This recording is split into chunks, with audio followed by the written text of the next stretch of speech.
आज cost accounting का paper था, सेकंड पेपर।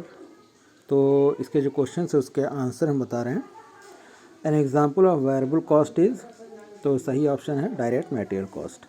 दूसरा क्वेश्चन है which of the following is an example of fixed cost, तो इसका सही ऑप्शन है डी, डेप्रिसिएशन ऑन मशीनरी। तीसरा ऑल वेरिएबल एक्सपेंसेस आर, तो वेरिएबल एक्सपेंस डायरेक्ट भी हो सकता है, इनडायरेक्ट भी, तो इसका सही ऑप्शन होगा सी। फिर चौथा क्वेश्चन है which of the following is not included in cost accounting, तो शेयर ट्रांसफ़र फीस जो है वो कॉस्ट अकाउंट में इंक्लूड नहीं होती है, तो इसका सही ऑप्शन है शेयर ट्रांसफ़र फीस। अगले क्वेश्चन पे आते हैं। फिफ्थ क्वेश्चन है which of the following document is used in issuing materials to production department, तो इसका सही ऑप्शन है A, purchase requisition note. Six question है according to the which methods of pricing issues are close to current economic values, तो इसका सही option है A, LIFO method. फिर सेवेंथ का है in which of the following methods issue of material are priced as predetermined rate, तो इसका सही ऑप्शन है B, standard price method. Eighth question है in which of the following methods the change to production is not at actual cost, तो हाँ, charge to production is not at actual cost, तो इसमें तीनों ऑप्शन सही हैं, all of the above, A, B and C. Ninth question है the use of LIFO method is suitable, तो LIFO method suitable होता है फॉलिंग प्राइसेस केसेस में। फॉलिंग प्राइसेस में जो हमारा क्लोजिंग स्टॉक का वैल्यू होता है वो जो लास्ट वो वैल्यूज़ होते हैं, लास्ट में जो इन होता है वो वैल्यू हम पहले कंसिडर कर लेते हैं, ठीक है, मैंने कि वो हम पहले यूज़ कर लेते हैं, तो जो हमारा क्लोजिंग स्टॉक होता है वो हायर वैल्यू पे रहता है तो प्रॉफिट बढ़ जाता है, इसलिए नाइन्थ का सही ऑप्शन होगा B. Tenth work cost is also known as, तो जाहिर सी बात है मैन्युफैक्चरिंग कॉस्ट, ऑप्शन होगा B. The sum of work cost and office overheads, तो ये सही ऑप्शन है cost of production, C.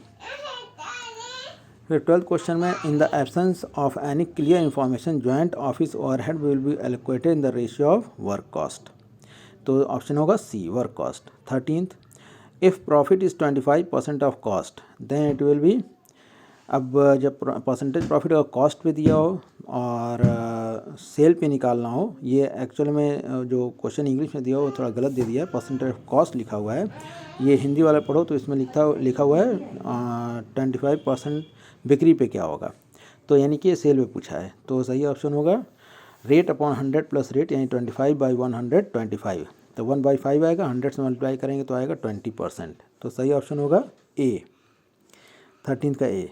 14th if profit is 50% of sale then it will be, तो अब जब परसेंटेज सेल पे दिया है तो परसेंटेज कॉस्ट पे निकालने के लिए हम यूज़ करते हैं formula rate upon 100 minus rate, तो 50/100 माइनस 50 यानी कि 50/50, तो 1 आएगा, 1 को 100 से मल्टीप्लाई करेंगे तो आंसर आएगा 100%, तो सही ऑप्शन है A, 100%।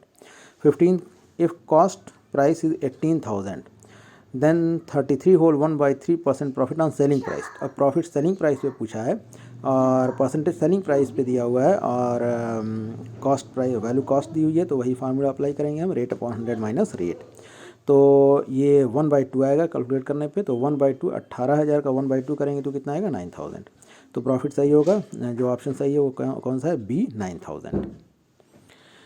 16th total sale 5 lakh और percentage of profit on cost 25%, तो अब फिर वही है, परसेंटेज प्रॉफिट का कॉस्ट पे दिया है और वैल्यू सेल है, तो रेट अपॉन 100 प्लस रेट, तो 5 लाख इंटू 25/125, यानी कि 5 लाख इंटू 1/5 यानी 1 लाख, तो सही ऑप्शन होगा ए, 1 lakh. 17th if prime cost is 32,000 factory overhead 25% of prime cost and office overhead 75% of factory overheads, तो हम लोग जब कैलकुलेट करेंगे तो फैक्ट्री ओवरहेड्स का 25% प्राइम कॉस्ट का हो जाएगा 8,000 और फिर उस 8,000 का 75% यानी 6,000, तो 32 + 8 + 6 यानी कि 46,000, सही ऑप्शन होगा C, 46,000। 18th if prime cost is 24,000 office cost is 30,000 और ऑफिस ओवरहेड्स कह रहा है 50% of factory overheads, then factory cost would be, तो अब फैक्ट्री कॉस्ट पूछ रहा है और ऑफिस ओवरहेड जो है, अगर हम फैक्ट्री ओवरहेड्स को एक्स मान लें तो ऑफिस ओवरहेड होगा एक्स का 50% यानी एक्स का आधा, एक्स का हाफ। अब x प्लस हाफ x जोड़ेंगे तो 3/2x आएगा और प्राइम कॉस्ट 24,000 प्लस 3/2x बराबर कितना होगा 30,000। ठीक, तो इसका मतलब अब जो x की वैल्यू निकलेगी वो 30 - 24 6,000, तो x की वैल्यू हो जाएगी 6,000 इंटू 2/3 यानी 4,000। तो x जो है वो हमारा फैक्ट्री ओवरहेड है। अब प्राइम कॉस्ट में जब हम फैक्ट्री ओवरहेड को जोड़ते हैं तो मिलता है फैक्ट्री कॉस्ट, तो 4,000 प्लस 4,000 यानी कितना होगा 28,000। तो इसका सही ऑप्शन है डी, 18th का D. 19th, if the unit produce during the month 10,000 और 2,000 आर अनसोल्ड और कॉस्ट ऑफ प्रोडक्शन दिया हुआ 62,000। तो हम पहले क्लोजिंग स्टॉक को माइनस करेंगे कॉस्ट ऑफ गुड्स सोल्ड निकालने के लिए। क्लोजिंग स्टॉक की वैल्यू जो रहेगी वो पर यूनिट कॉस्ट 6.2 रहेगा और 6.2 इंटू 2,000 करेंगे तो 12,400 आएगा और 62,000 में से 12,400 घटाएंगे तो कॉस्ट ऑफ गुड्स सोल्ड हमारा हो जाएगा 49,600। अब सेलिंग एक्सपेंस 1.8 है, तो इसका मतलब 8,000 हमारा जो यूनिट सोल्ड हुआ है उसको 1.8 से मल्टीप्लाई करेंगे तो आ जाएगा 14,400। अब 49,600 प्लस सेलिंग एक्सपेंस 14,400 दोनों जोड़ने पे आएगा 64,000, यानी सही ऑप्शन है ए, 19th का A, 64,000। 20 tender price is also known as, ये ऑप्शन ए होगा quotation price. 21 tender price is calculated by, जाहिर सी बात है सप्लायर ही कैलकुलेट करता है, 21 का सी सप्लायर। फिर 22 क्वेश्चन टेंडर प्राइस इंडिकेट्स, तो ये एस्टिमेटेड सेलिंग प्राइस होता है, ऑप्शन होगा सी। 23 विच of the following items is not included in cost accounting, तो ये सारे के सारे फाइनेंस कॉस्ट हैं, तो इसका ऑप्शन डी होगा, ऑल ऑफ द अबव, ये इनमें से कोई भी इंक्लूड नहीं किया जाएगा कॉस्ट अकाउंट में। 24 which of the following items is included in cost account, तो इसमें transfer to general donation rent receive तीनों कॉस्ट अकाउंट में नहीं आता है, तो सही ऑप्शन होगा D, none of the above. 25 which of the following is not include financial books, तो फाइनेंशियल बुक्स में रेंट ऑफ ओन हाउस है, ये पर्सनल एक्सपेंस है ओनर का, ये नहीं आएगा, तो 25 का ऑप्शन होगा D. Which of the following item shall be added to costing profit to arrive at financial profit, तो इसमें जो ऑप्शन सी है रेंट रिसीवेबल, ये फाइनेंशियल ये कॉस्ट अकाउंटिंग में इस रेंट रिसीवेबल को इंक्लूड नहीं किया जाता है इस प्रॉफिट को, तो जो ये फाइनेंशियल प्रॉफिट जो है कॉस्टिंग प्रॉफिट को फाइनेंशियल प्रॉफिट के बराबर लाने के लिए अब ये फाइनेंशियल प्रॉफिट में फाइनेंशियल अकाउंटिंग में इसको इंक्लूड किया जाता है, तो हम क्या करेंगे कॉस्टिंग प्रॉफिट में इस रेंट रिसीवेबल को जोड़ेंगे, तो ऑप्शन होगा सही सी, यानी कि 26 का option C. 27 profit as per financial book 1,30,000 और profit as per cost book और when selling and distribution actual and predetermined 2,000, actual और प्री डिटरमाइंड दोनों 2,000 है सेलिंग एक्सपेंस, तो इसका मतलब जो प्रॉफिट फाइनेंशियल बुक में है वही प्रॉफिट कॉस्ट बुक का भी रहेगा, तो सही ऑप्शन होगा ए, 1,30,000। फिर 28 का depreciation charge in cost book is ₹8,000 in financial book is ₹6,700, यानी कि डेप्रिसिएशन जो फाइनेंशियल बुक्स हैं उसमें 1,300 रुपये कम दिखाया गया है, तो प्रॉफिट हमारा 1,300 रुपये से बढ़ जाएगा, ठीक, क्योंकि कॉस्ट बुक में प्रॉफिट 1,300 से कम आया होगा, तो यहाँ पे फाइनेंशियल बुक में जो प्रॉफिट होगा वो 1,300 ज़्यादा हो जाएगा, तो 6,000 में हम 1,300 जोड़ देंगे तो आंसर आएगा 7,300, यानी इसका सही ऑप्शन होगा बी। अब इसमें कह रहा है 29 में opening stock as per financial account is 14,000 and as per cost account is 30,500, और यानी कि ओपनिंग स्टॉक फाइनेंशियल अकाउंट में 500 रुपये ज़्यादा है, तो फाइनेंशियल जो अकाउंट है उसका 500 रुपये कम आया होगा प्रॉफिट, फाइनेंशियल अकाउंट का प्रॉफिट 500 रुपये कम आया होगा, ठीक। तो अब यहाँ पे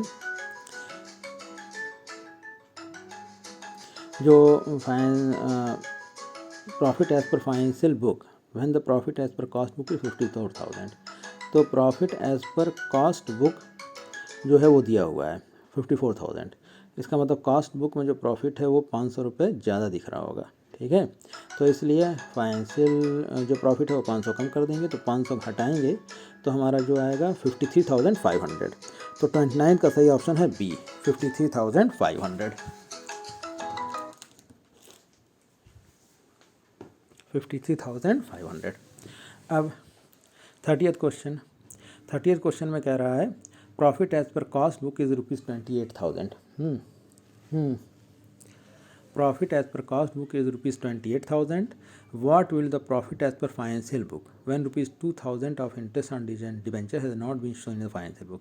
तो अब इंटरेस्ट ऑन डिबेंचर और कॉस्ट बुक में दिखाते नहीं हैं, तो फाइनेंशियल बुक में भी नहीं दिखाया गया. इसका मतलब जो प्रॉफिट कॉस्ट बुक का है वो फाइनेंशियल बुक के प्रॉफिट के बराबर होगा. तो सही ऑप्शन होगा 28,000 सी.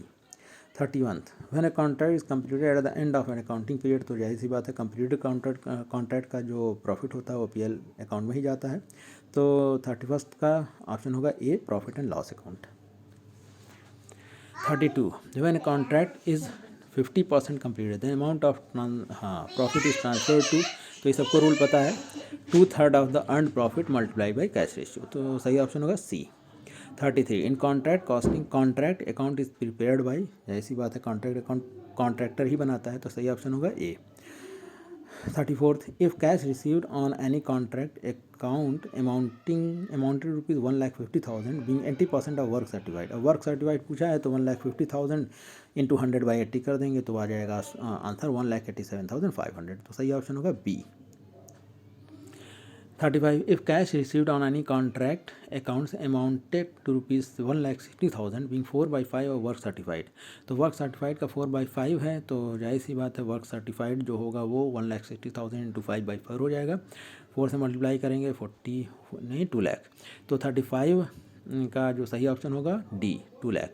36. The contract was complete in 13 week, और 16,000 जो है वो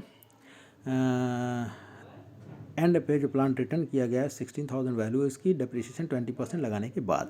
तो डिप्रिसिएशन जोड़ देंगे, डिप्रिसिएशन 16,000 इंटू 100/80 करेंगे, एक्चुअल कॉस्ट निकल आएगा जो ओपनिंग वैल्यू होगा प्लांट का, प्लांट इश्यूड का. तो 16,000 इंटू 100/80 करेंगे तो आंसर आएगा 20,000. तो सही ऑप्शन होगा D, 20,000. 37. A process loss that does not affect the cost per unit.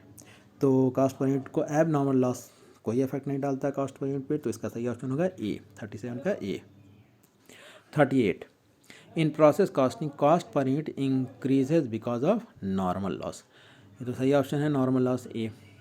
39. Input in process is 3,000 units and normal loss is 10%. Finished output जो है 2720 है, तो 3,000 में से 10% घटाएंगे तो 2700 आएगा, यानी 300 घटाएंगे तो 2700 आएगा, और प्रोडक्शन हुआ 2720 यानी 20 का एब नॉर्मल गेन. तो इसका सही ऑप्शन होगा बी, एब normal gain. 40th. Normal cost of normal output 80 units 400, यानी कि 400/80 करेंगे तो ₹5 आएगा. अब एब नॉर्मल वेस्टेज का कॉस्ट पूछा है, वैल्यू पूछा है, तो 5 इंटू 5 कर देंगे, यानी सही ऑप्शन होगा 25 A. 41. A bakery produces cakes biscuits and breads. तो तीनों बना रहा है तो जाहिर सी बात है ये जॉइंट प्रोडक्ट होगा, 41 का A, joint product. 42. If the normal output of a process is 19,600 and normal waste is 100 units then the actual output of the process shall be, तो जाहिर सी बात है 100 यूनिट घटा देंगे हम, 19,500 यूनिट. सही ऑप्शन होगा ए. अब 43. In a process normal loss is 10%, abnormal wastage is 100 और and the output is 8,000 unit, 8,000 unit बन के निकला है. तो 100 यूनिट हमारा इंट्रोड्यूस पूछा है, 100 यूनिट हमारा एबनॉर्मल से जुड़ेगा तो 8100, और 8100 इंटू 100/90 कर देंगे तो हमारा 9,000 आएगा, यानी 9,000 यूनिट ए, ऑप्शन ए, 43 का ए. 44. In each process 5% of total weight put in loss and 10% in scrap. तो 15% हमारा कम हो गया, तो जो आउटपुट हुआ है वो 1700 है, तो टोटल जो आउटपुट होगा जो हम यूनिट इंट्रोड्यूस किए होंगे 1700 इंटू 100/85, यानी आएगा 2000 यूनिट, और स्क्रैप जो है वो 2000 का 10% निकालेंगे तो आएगा 200, यानी सही ऑप्शन होगा सी, 200. 45. इन प्रोसेस अकाउंट्स एब नॉर्मल गेन इज, एब नॉर्मल गेन को डेबिट साइड में लिखते हैं प्रोसेस अकाउंट में, तो सही ऑप्शन होगा ए. और एब नॉर्मल लॉस क्रेडिट साइड में लिखते हैं, तो सही ऑप्शन होगा 46 का A. 47. In which industry operating cost service industry में ही अप्लाई होता है, होटल सर्विस इंडस्ट्री है 47 का, और सही ऑप्शन होगा ए. इलेक्ट्रिसिटी जनरेटिंग ये भी सर्विस इंडस्ट्री है, तो ये ऑपरेटिंग कॉस्टिंग में ही आएगा. 48 का भी सही ऑप्शन होगा C, operating costing. Transport cost can be calculated as. तो ट्रांसपोर्ट कास्ट का कैलकुलेशन हम पर टन भी कर सकते हैं, पर किलोमीटर भी कर सकते हैं, और पर पैसेंजर किलोमीटर भी कर सकते हैं. सही ऑप्शन होगा all of the above, 49 D. तो 50 का है which method of costing is use in hospitals. तो हॉस्पिटल भी सर्विस प्रोवाइड करते हैं, तो इसका सही ऑप्शन होगा ऑपरेटिंग कॉस्टिंग. तो 50 का ऑप्शन होगा सी. Okay, thanks.